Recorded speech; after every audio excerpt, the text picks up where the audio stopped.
Anime can be a good indicator on how people can act within their personal lives, and it can be a great indicator on how people can act within their personality. That's why today I'm talking about what your favorite anime says about you. But yes, you, because I did this with JoJo's, I did it with parts, I even did it with JoJo characters. But with animes, oh yeah, I have a lot to get off my chest for y'all. Starting off, give me Attack on Titan. Now, if your favorite anime is Attack on Titan, it tells me one of two things. During its prime, you were probably a menace Eren PFP who used to say Eren solos, spoil the entire manga, and just clown and troll niggas for no reason. Because if you were around during 2020/2021, that Eren PFP cult, they moved like a dangerous gang. Except they can't like literally do anything to you except troll you. And that's what they would do. They would troll the shit out of you. Don't let you be someone who hasn't caught up to Attack on Titan yet, or you haven't even finished the manga completely, because best believe them season 4 spoilers coming out of nowhere. I still remember when Attack on Titan got announced, and man, the spoilers were bad. Let you go under any anime post. It didn't matter if it was Attack on Titan or not. Shit, it was sometimes under regular post. I'll see ya. Oh, did you know so and so died? Then so and so died, and they also died, and everyone died, and he died, and she died. I'm like, okay, can we chill? But now, since the anime is done, you have most likely leached your way onto a different community, and you're doing something toxic as long as you were one of the toxic Attack on Titan fans. I'm sorry, most toxic anime fans never change. Most. But there's a good portion of y'all. A nice portion of y'all who are actually chilling. The ones that make fan theories. The ones that, well, they don't really make fan theories anymore, but you get what I'm saying. When Attack on Titan was in its prime, the ones that were just chilling, trying to enjoy the show, some of them were anime only. A lot of them switched to being manga readers because Attack on Titan was so big. At one point, you couldn't go anywhere on anime TikTok without seeing a spoiler for either the ending or something related to the ending. But don't worry.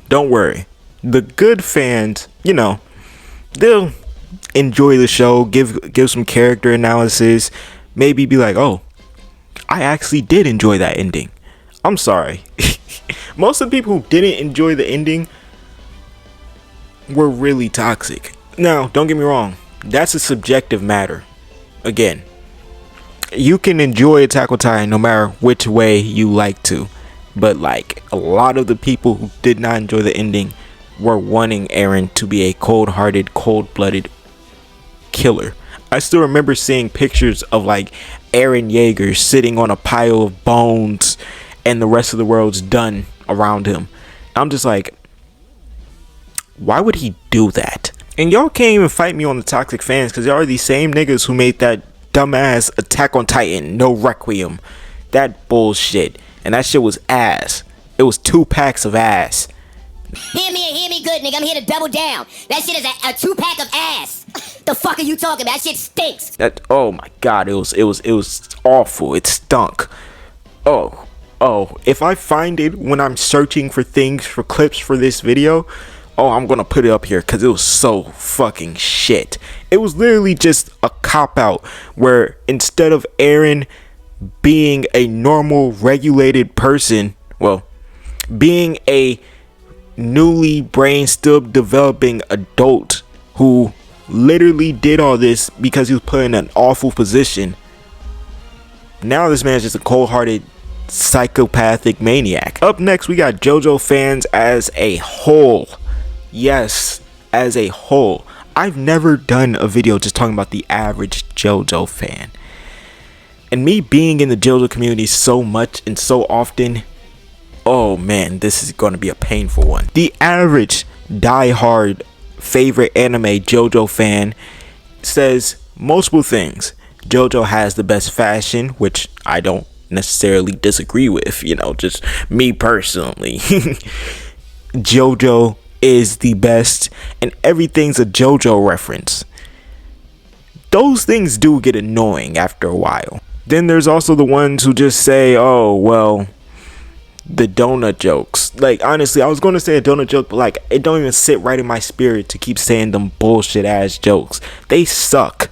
100% stink. Like, the diehard fans, depending on where you go, it's really bad. And in all honesty, I've been on JoJo Talk, I've been on JoJo Instagram, I've been on JoJo YouTube, I've been on JoJo Reddit, I've been everywhere when it comes to JoJo.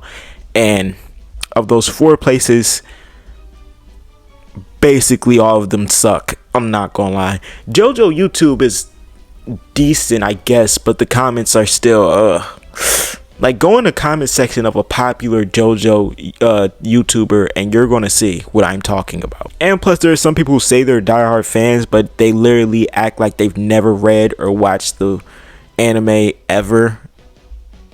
How are you getting the most basic things messed up, you know? And sometimes I give it a slide because I do too, you know. Maybe it's been some years since you rewatched JoJo's Bizarre Adventures, whatever the case is, but I'm just saying, some of the things like, oh, isn't Joseph Jotaro's father? No. But of course, it's 2 sides to every fandom, like I usually say.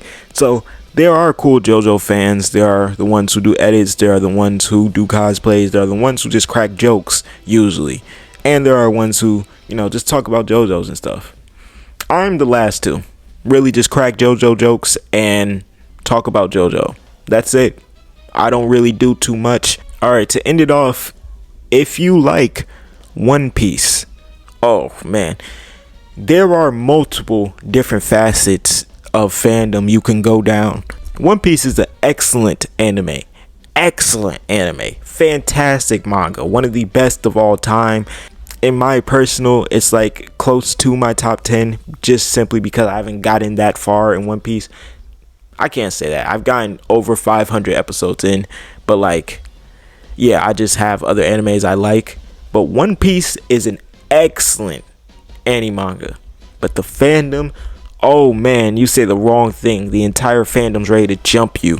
I double dog fucking dare you to be wrong about something when it comes to Luffy, Zoro, Sanji. You kind of get a pass as long as you don't run into Sanji fans. If you run into Zoro fans, they really don't care.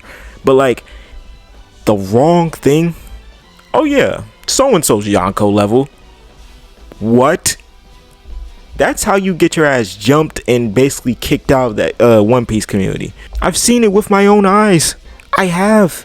Like, One Piece fans in prime anti-talk, they were super toxic, but then eventually it cooled down a little bit. But then it got extremely red hot once Gear 5 came out. Once Gear 5 came about, yeah, it was over. From then on, they've been incredibly toxic. Now, some One Piece fans are fun. I know a personal in real life One Piece fan who's literally a One Piece editor, big One Piece editor on TikTok, and he loves One Piece, you know, and it's nothing wrong with that, because those fans, they're cool. You know, you might notice the trend where I say the editors are almost always cool. You know why? Because they're not bothering anyone, and they're also putting you on a good music with fantastic clips. That's why the editors are almost always cool. But the One Piece fans at their best are still pretty fun to be around, you know, as long as you're on the right side of things. The One Piece fandom is so big that as long as you're on the right side of almost anything you want to explore in the One Piece fandom, you're usually good, you know? You're usually good.